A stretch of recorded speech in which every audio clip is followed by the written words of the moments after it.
मंडळी आम्ही निघालोय संगमनेरला जाण्यासाठी, कारण तुरू बाळाला काय घ्यायचंय ग? सायकल. कशी सायकल घ्यायची आहे? ती अशी स्कूटर सारखी. आणि आम्ही आमच्या इकडे शेताच्या कोपऱ्यावरती येऊन उभा राहिलोय, कारण शिवांश मागं लागत होता. तृप्तीश बाप्पा त्याला चक्कर मारून आले. लागला ना आधी नव्हता उतरत नव्हता मग तिला दुसऱ्या गाडी घेतला ना आणि चक्कर मारायला असं आणला ना असं आणला त्याला न्यायला काही नाही. तो 10,000च्या गाडीत बसला ना तिथं लोळत लागला तर घ्या ना तेवढं काम त्याचं लय अवघड गाडी आहे. पडेल ती गाडी टिकती नाही काहीच नाही. शिवांशला जर एका दुकानात न्यायचं म्हणलं ना, तो इतका हट्टी झालेला आहे सध्या कवास.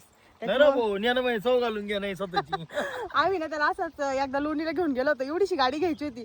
शिवांशने इतकं कव्हर केलं. एवढीशीच गाडी होती, 250 रुपयाची गाडी होती. ती गाडी घेतली आणि घरी आल्यावर त्याने 2 दिवस पण ती टिकवली नाही. तिचे सगळे पार्ट फोडून तोडून वेगळे केले. नाही नेहमीच नाही त्याला.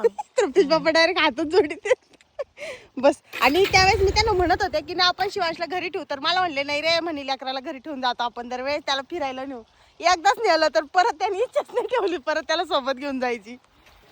तर चला आता घेऊन चला. मी तुरुबाळा चालले दिवसाचं चाललेलं होतं की आम्हाला सध्याचा सगळ्यात मोठा प्रॉब्लेम काय झालाय माहिती का?